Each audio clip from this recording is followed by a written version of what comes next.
What's going on, everybody? It is Tuesday, November 21st, 2023, and today is Takeaway Tuesday as we go over the results of each and every game from Week 11 of the NFL season, compare them to my predictions that I made last Thursday, and see how I did, how good I did, how bad I did. And this week's going to feel a little bit different.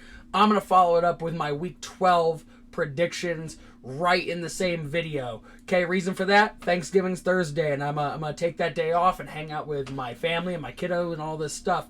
So I'm gonna try to bunch it all in today. We're gonna do Takeaway Tuesday and Prediction Thursday right here, all today. This is Takeaway Tuesday. Let's get into it.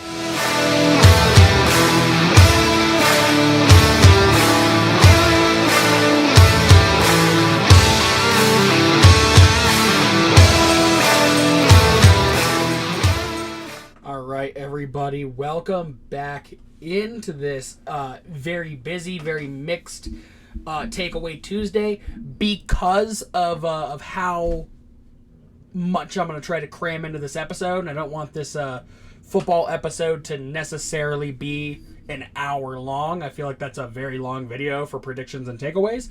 Probably going to speed through it a little bit. A lot of times I give you a lot of like quarterback stats and stuff like that.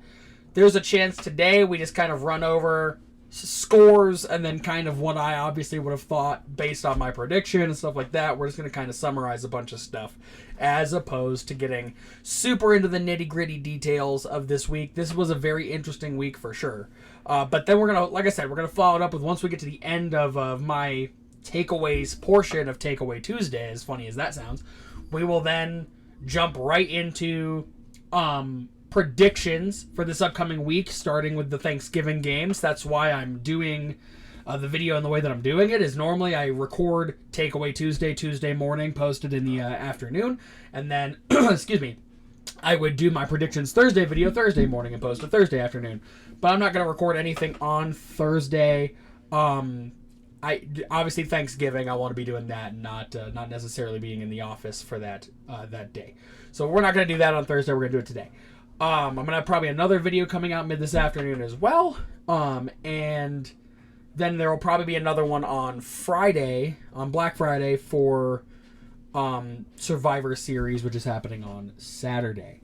But that's all in the fine print. Let's get into Takeaway Tuesday. Let's start trying to knock out this situation here. I'll try to start putting my card up over here. That way I stop showing everybody where I'm, like, because I always write the final number on the back. Excuse me.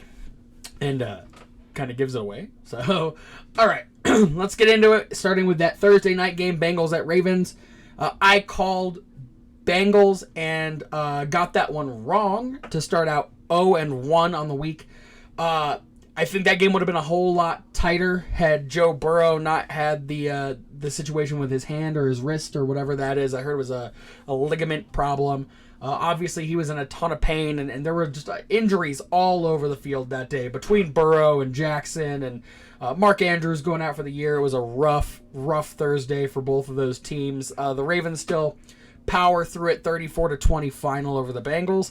But yeah, I mean, I think with Joe Burrow being in that game looks maybe even not a ton different because the Bengals have still been kind of in the middle here, but bottom of their division because their division is all still winning records for the most part at this point. I'm pretty sure they're all winning records. Yep, every single one of them. So, yeah, I mean, I think that game is a little different with Joe Burrow and the level of professionalism of the Joe brings to the field, the level-headedness, all that. I think it's different, but I was wrong on this one. Like I said, to go 0-1, I called the Bengals, and I had the Ravens beat the Bengals 34-20. On to the Chargers at the Packers. I called the Packers. The Packers come through in the clutch this time. It was an ugly game, but a W is a W. I say it week in and week out that it's not about winning. This isn't a beauty contest. It's just about winning games. The Packers did win a game this weekend. The Chargers really lost a game more than the Packers won a game. But, again, another good week for what I feel is the main goal in my head, and that's to just see improvements every week, little by little, start picking out, getting the good things happen and working on the stuff that isn't so good, perhaps. So, No turnovers out of Jordan Love this week. He looked, passing pretty reliably. Christian Watson getting involved. Reed looking like a possible contender for number 1. Romeo Dobbs still looking really good. Musgraves fitting into the system. Sad to see Aaron Jones get injured. He's probably going to be out, I heard, for at least a little while. But, our run game got pretty beat up. A.J. Dillon being like the only healthy back we had by the end of that game. But, again, I think the Chargers have 2 times where there's a pass that hits a receiver in the hands in the end zone, kind of like we'll talk about it with the Kansas City game and then Valdez-Scantling. But they win that game if those 2 passes are caught. And on top of that, the false start right at the end of the game where Herbert spikes the ball out of frustration, it changes the whole pace of the game. So, proud of the boys, proud of the Packers, picking up a W.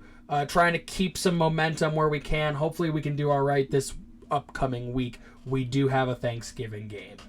So, on to Steelers at Browns. I called the Steelers just mostly because they still feel way more consistent. Not saying consistently good. It isn't like they're always good, but like when you're looking at their quarterback play, they always, for the most part, have Kenny in, and unless he was injured when Trubisky played those few games, but they're pretty consistent. So I felt that was going to hold up against kind of a off-putting Browns team, but that Browns defense is always pretty stifling. I end up losing this one to go 1-2. For this week so far, with the Browns beating the Steelers 13-10.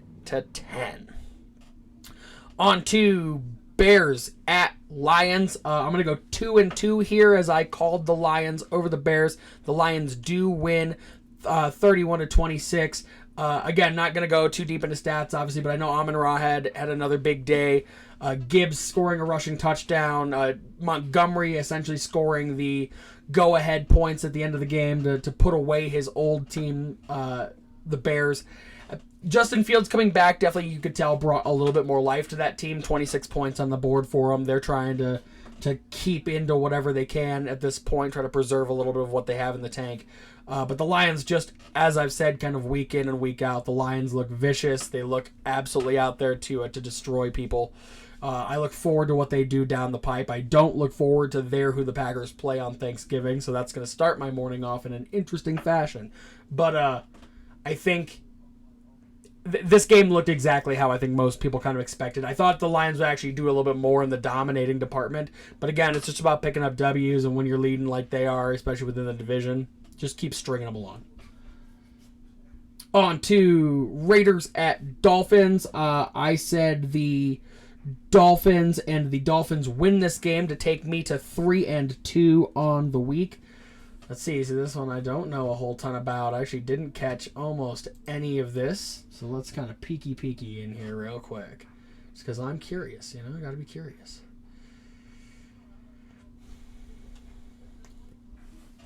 Yeah, so O'Connell, 24 of 41, a touchdown, 3 interceptions. They're turnover heavy for sure. Tua with only 1 pick, 2 touchdowns. Run game seems kind of quiet. Mostert with 86 yards, not too shabby. Devontae Adams leads the receiver corps for the Raiders again. Good to see him, starting to refire back up. He had the huge couple weeks of slumps, and he was getting frustrated, and those things are not where you want to see Devontae Adams at. Tyreek Hill obviously dominating on the other side of the ball. God, sorry guys.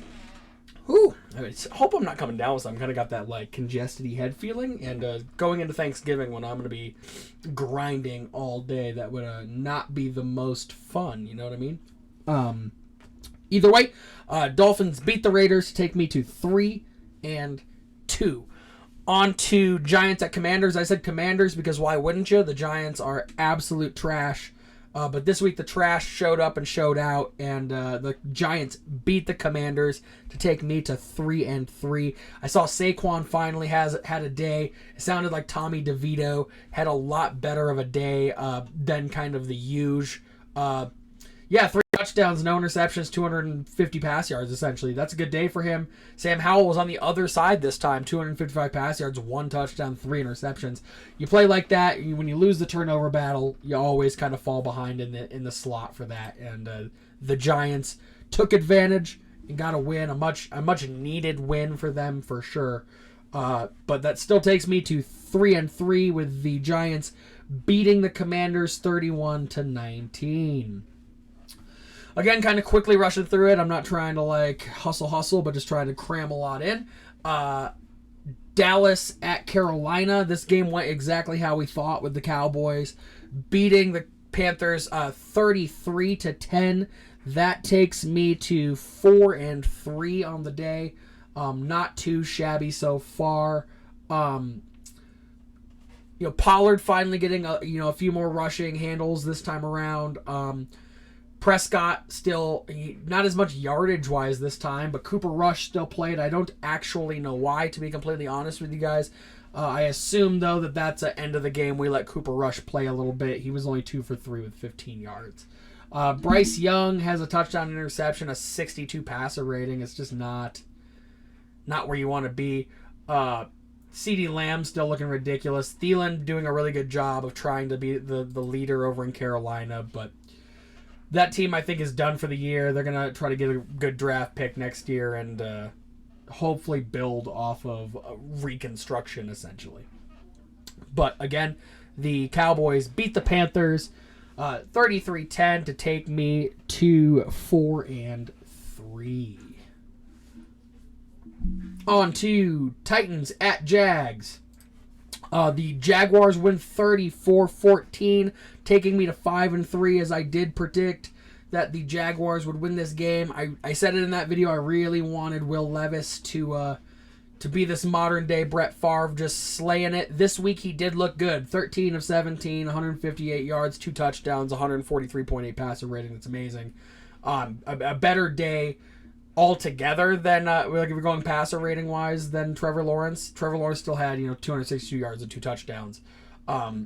Run game seems quiet on both sides, and Calvin Ridley being the best receiver of the day for both teams is kind of mind-boggling to me, as he spent a lot of time being hot garbage. So maybe they finally had a conversation about what they could do to have a more productive passing, and it's working out for them. So I predicted Jags over Titans. The Jags win this game. Let's see, what was it? 34-14. And that takes me to 5-3. On to Cardinals at Texans. I said Texans, as CJ Stroud just keeps stringing them together. Looking real good. The Texans do win this game 21-16 over the Cardinals. Kyler, he's back, but they're in the weeds, man. So he 20 of 30, 214 yards, a touchdown, interception. Versus C.J. Stroud, who went 27 of 37 with 336 yards, 2 touchdowns, 3 interceptions. So this is the opposite of an MVP day for C.J. Stroud. But when you're a rookie, you're going to have these days, and not every time is it a perfect thing. There's going to be some development. There's going to be some hiccups. On the other side, though, for the Cardinals, they're rebuilding too, similar to the Panthers. And even if Kyler came back and played perfect at this point in the season, it's very hard to turn a whole team around. So I do think that they have a lot of growing to do, and that growing is going to be painful. But the Texans are still looking really good. Texans winning this game 21-16, and that takes me to 6-3 on the day. Not too bad. Bucks at 49ers. Again, this one will be a quicker one for sure. Niners winning 27-14, kind of as predicted. So that takes me to 7-3 now. Love it. Yeah, I like Brock Purdy's back, right? 333 yards, 3 touchdowns. He's getting a lot of these. Ayuk has 156 receiving yards on the day. Tampa still doesn't look.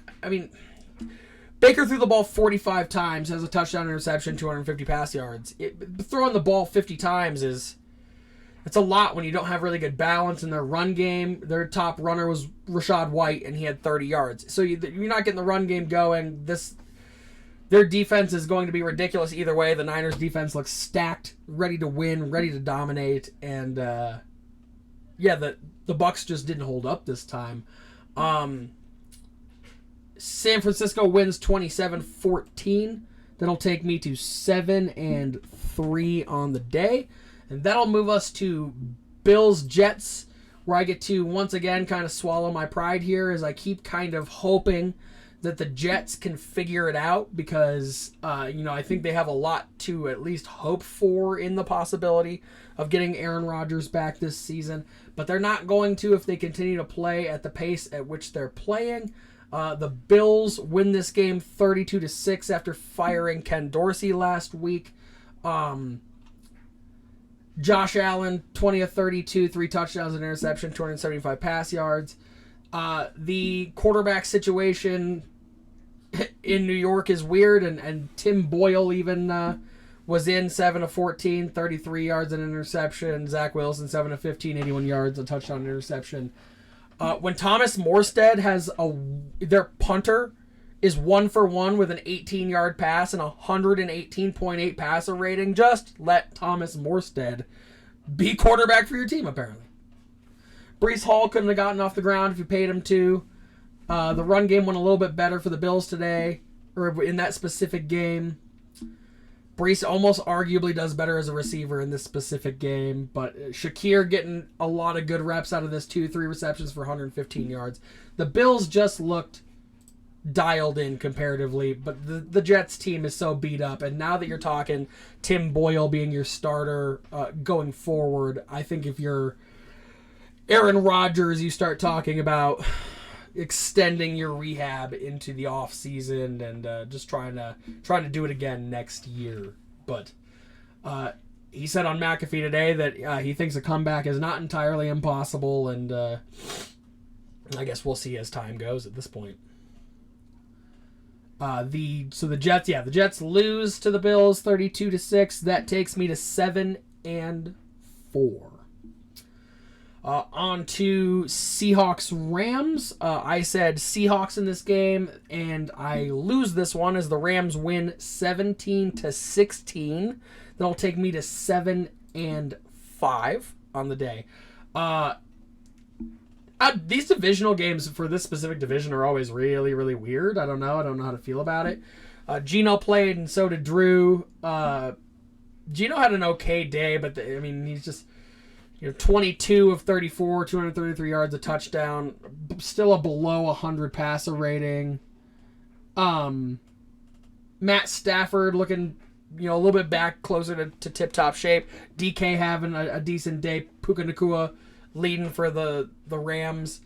I just don't. The Seahawks confuse me is where I kind of stumble here in the moment. The Seahawks, I want the Seahawks to be good. When you look at all their weapons, it's so hard for me to just not think that these guys could be good. But Kenneth Walker getting injured for their in the run game. Metcalf and Lockett had a good day. DJ Dallas, Will Dissly getting involved, but not heavy. Noah Fant also in that same kind of chunk. Yeah, man. I feel like I'm losing faith in the Seahawks. It'll come and go, I guess. But the Rams looking a little bit better this week. We'll see if they can carry it into next week with, like I said, Stafford having 190 pass yards, 17-31, a touchdown, and an interception. Still not the most beautiful day. But again, it's a dub's a dub, and you just got to move along with it. Rams win this one 17-16. And that takes me to 7-5. On to the Sunday night game, which was Vikings at Broncos. I said Vikings as I really thought the Pasternaut was going to continue the momentum that he had the last couple weeks. The Vikings lose to the Broncos 21-20. Kareem Jackson getting suspended 4 more games for a pretty vicious leading with the head tackle on Bridger was on Josh Dobbs. I don't know where my head's at. Can't tackle your own quarterback helmet to helmet, I guess. You probably could, but it'd be kind of outlandish. I mean, Dobbs still not having an awful day. 20 of 32, 221 with 1 touchdown, 1 interception. But then you got Russ over here going 27 of 35, 259 and a touchdown. Just got outplayed. Hawkinson still did the bulk of the pass or the receiving for the Vikings. Sutton carrying the load for the most part for the Broncos, at least when it comes to yardage. Perine, yeah. And Jerry Jeudy had more receptions, just not as many yards. So the Broncos are staging a full-scale comeback. The first 4 games might have been a complete fluke for all I know, but they are starting to look clean, starting to try to get themselves back into it. Sitting at 5-5, they're going to be trying to look to the wild card for sure. But the year might not be over yet for them, so let's keep an eye as we get into the next week and stuff like that. But I thought this was going to be a bigger situational game for the Pasternaut. It was not this time. Again, not that it was an awful game for him, but shows he still has more to learn. How does he come off of a loss is what the next question kind of is. The Broncos win this game, taking it. It's 21-20, and that takes me to 7-6. Then we go on to Monday night, Eagles at Chiefs. I said the Chiefs, as I thought the bye week would help a ton for Patty Mahomes and the Kansas City Chiefs. They had an okay day. Travis Kelce remaining quiet for the most part. They just got outplayed. The Eagles win this game, 21-17. That takes me to 7-7. For the week. Not too bad. I'll take 500 over losing for sure. But in this game, you can almost say whatever you want about whatever each side of the ball, all that stuff. MVS and the drop at the end of the game is an absolute problem. 3 targets, no catches, and the last catch, the very end of that play, that ball goes into his hands. Mahomes said he could have pulled it back a little more. I don't think it matters. I think that's in the breadbasket, and that should be a touchdown. MVS is known for doing this. As a Packers fan, we liked MVS when he would catch the ball, but I used to call him brick hands for a reason. A lot of times he catches that open ball, and he's the hero. And then a lot of times that open ball falls in between his hands, and they lose that game. And that's exactly what happened this week. They had probably other opportunities they could have cashed in on. But overall, that last series with that play changes everything. If I'm Patty Mahomes, I'm not going to target him in the big situation after that specifically. All right, guys, that is the end of the takeaways portion of the show. Like I said, I finished that one off at 7-7. Taking me in total to 36-35 on the season. Again, just over 500. Wins are wins, but losses are losses. I think my predictions this week feel a lot safer than I kind of generally play. I feel like there's 1 or 2 in there that are a little risky, but for the most part, I think that this week is a little safer, a little bit more with the odds is probably the right term for it. But let's go ahead. Let's get started into week 12 of the NFL season. It'll start with the Thanksgiving games. Packers at Lions to open Thanksgiving. Lions favored. I've said it before. I'll say it again. No matter what the circumstance, it's tough to vote against.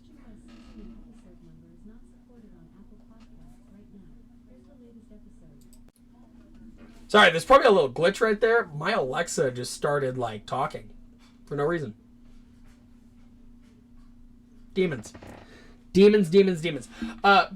Back to it though. Packers at Lions open up Thanksgiving. Lions favored. I've said it before. I'll say it again. It's hard to go against the team, and I feel like, again, as long as I see positive things coming out of it, then I can almost take an L every now and then based on my boys. I'm taking the Packers over the Lions to give me a Thanksgiving to be thankful for, and I feel really bad for anybody who has to eat the food that I have to make if those Packers lose. Yep. Just kidding. I'm sure it'll be awesome either way. I work really hard on it. On to the middle game. Commanders at Cowboys. Cowboys are favored in this game. I'm going to agree, and I'm going to take the Cowboys. I like the Commanders, and I like what Howell is doing, but he's showing a little bit now that he could be reckless too and not necessarily be thinking about just winning the game as much as just doing that Josh Allen thing of spraying and praying and throwing the ball down the field and hoping your guy gets it. The Cowboys just look really organized. They look vicious. A lot of these mid to low level teams, they're just beating the living crap out of. I'm going to continue to think that will happen, and the Cowboys will beat the Commanders. On to the Thanksgiving evening game. The 49ers at the Seahawks. Give me the 49ers. Again, I want to have all the faith in the world in the offensive weapons that the Seattle Seahawks have, but it's time to face facts with this one, guys. The 49ers offense, when they're firing on all cylinders, when Purdy's zoned in, when Debo is healthy, when McCaffrey's rolling, when Kittle actually gets involved and gets hands on the ball, they are in a really, really good shape. And then you look at their defense with Bosa and Young on the outsides. It's amazing. It is a great thing to see. The 49ers are going to dominate on Thanksgiving. Give me the 49ers over the Seahawks. Black Friday game. We get a Black Friday game this year. It'll be Dolphins at Jets. Give me the Dolphins over the Jets. My past few weeks of vouching for the Jets at every turn continues to cost me, and especially now with their quarterback situation being Tim Boyle. Not that I have anything against Tim, but I know that just alludes to them being disheveled. And no matter what the Dolphins have looked like kind of here and there for the last few weeks, the Dolphins, I think, are going to make easy work of these New York Jets. The Jets' defense didn't even hold up against the Bills, and normally that's the piece of the puzzle that you think is going to be perfect, and it wasn't this specific time. So give me Dolphins over Jets on Black Friday. On to Saints at Falcons. Saints favored. Give me the Saints. The Falcons' year is over. Arthur Smith couldn't link together wins on wins if he wanted to. The team just looks beaten, disheveled. I don't even know, to be completely honest with you, what their quarterback situation will look like coming into this upcoming week. You actually see, I'm pretty sure it's supposed to be Desmond Ridder.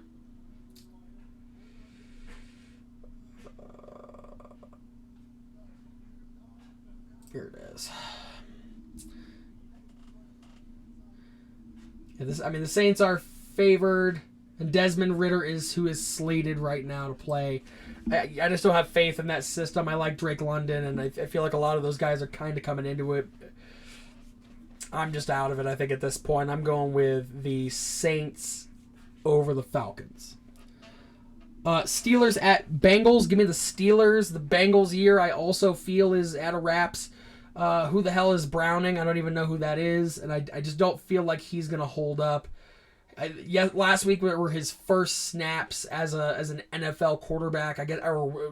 He had one snap for another team, but you know what I'm saying? He's still essentially a 5-year rookie or something like that at this point. So, the Steelers, even with Matt America being shipped out as of this morning, Matt Canada getting fired for his lackluster performance over the last handful of years, on top of just the icing on the cake of losing so tightly to the Browns.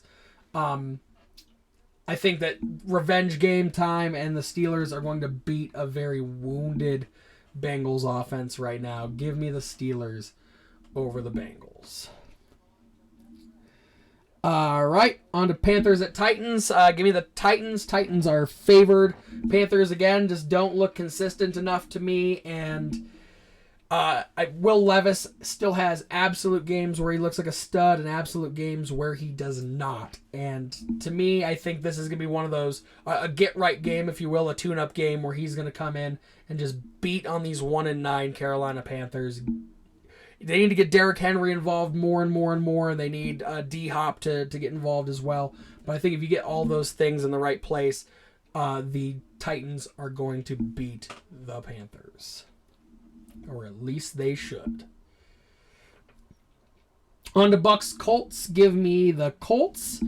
I This game I think is going to be really mediocre to watch. A battle of the mids at this kind of point in time. I thought Baker was going to settle in really good, but Gardner Minshew and Michael Pittman, and I just think that they're going to have a more productive day, I think, than the Tampa Bay Buccaneers are. So I mean, yeah. Zach Moss is projected to be the leading runner and stuff like that. I mean, a lot of these guys' systems just boggle my mind at this point. But either way, no matter what the circumstance in the battle of the mids, give me the Colts over the Bucks. On to Patriots at Giants, with the Patriots favored. Give me the Giants. I am going to go out on a limb. This is probably my one of two hot takes for the week.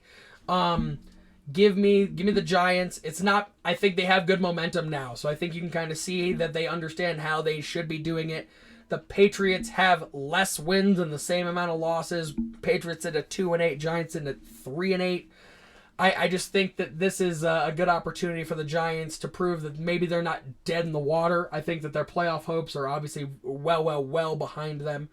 But you got to have, it's like I said with the Packers and stuff too, you got to have things that you're learning every week and start trying to build off of those things. And I think that if there's ever a week for the Giants to do that, it is this week with a Patriots team that's not going to have a quarterback that they're used to being involved in this situation. The Giants just look more organized, as weird as that sounds. Give me the Giants over the Patriots. All right. Moving on. Let's move on to Jags at Texans. This is going to be my second hot take, I'm pretty sure, on this week. Yeah, it definitely is. It's not even that hot of a take, I guess. There's a shot in either direction, but give me the Texans over the Jags. I like CJ, and I like what Stroud is doing with Dell and Nico Collins. I like that Singletary is revitalizing their run game a little bit. I think that that's going to be the team to beat. The Jags still just feel weirdly inconsistent to me. Or like they had this amazing game last week, and Calvin Ridley goes off, and they're scoring points. I just don't know that that's an every week thing. They feel kind of every other week to me right now. And I'm going to take the Texans over the Jaguars. Let's go on to Browns at Broncos. Give me the Browns. It has nothing to do with my general hatred of the Broncos at this point. I think that this is one of the good defenses that the Broncos are going to run into here in the near future. The Browns defense has held up really good all season long, starting with that Niners game and kind of carrying through. I think that if the Broncos beat this team and they beat a team with this really good defense, it's going to be a really good step in the right direction. I know that Patrick Mahomes said that he thought that they have the best defense in the league, coming off of that Broncos-Chiefs loss. But I just don't feel that was the case on either side of that coin, and I think the Browns' defense is better. I think the Browns are going to have to figure it out on offense again, but I think the defense is going to carry this team through the season. Give me the Browns over the Broncos. On to Rams at Cardinals. Rams favored. I'm going to agree and take the Rams. I still think both teams are very beat up and very inconsistent. Kyler's not looking exactly how you'd want him to look. Again, when you come in this late into the year and the team's already kind of in the hole, it's hard to just come in and turn the whole ship around, so it's not entirely on him. But I just feel like the Rams have a little bit more of a grip, and their receiver core looks really good. If Stafford can get fired up, I think this is going to change their outlook for the next couple of weeks. Give me the Rams over the Cardinals. Chiefs at Raiders. Give me the Chiefs. I like what Antonio Pierce is doing with the Raiders, but it's always tough to vote against Patty Mahomes and the Chiefs when they're healthy and doing good things. And how do you come back out of the game you just had where you were literally fingertips away from winning this ball game and lose again the following week? I don't think the Raiders again are as consistent, but they are very much so having fun again playing football, and that'll change a lot of the game. The Chiefs always come in with that we need more and more and more championships. The Raiders are trying to get back to their love of football and start putting dubs on the board. I'm still taking the Chiefs because it's really tough to vote against them, but I think this one is going to be tighter than it should be. Buffalo at Philly. Give me Philly. I think the Eagles are going to beat the Bills. The Bills feel too inconsistent. They still are dealing with their own stuff. The Jets might have been a really good pickup game there to tune up the offense and get everything back on track. But a 9-1 Eagles team is going to be a really tough thing for them to beat with how mid they've been this whole season. I'm going to say, though, that I think that is a positive thing as well. They have their chance to prove that they are a team that can stand up and win games against championship caliber opponents.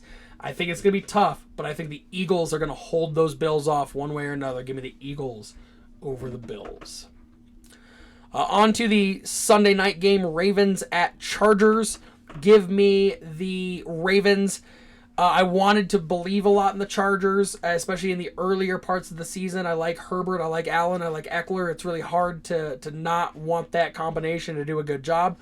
But they're proving more and more over the last couple of weeks that they are not the dominant force we want them to be, and or Brandon Staley's time is up and he needs to get out of LA.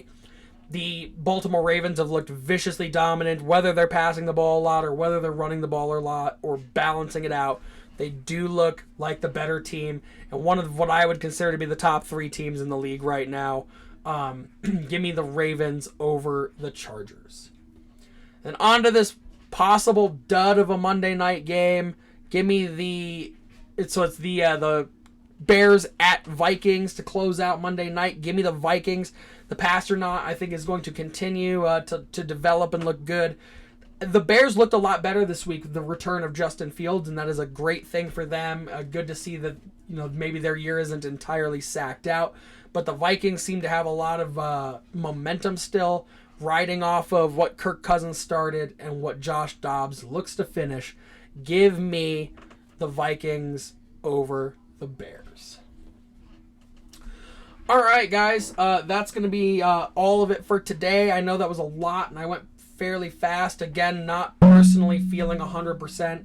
Had a exceedingly long weekend between the SpaceX launch, football on Sunday. Just got in over my head with a lot of stuff, and I'm paying for it still to today.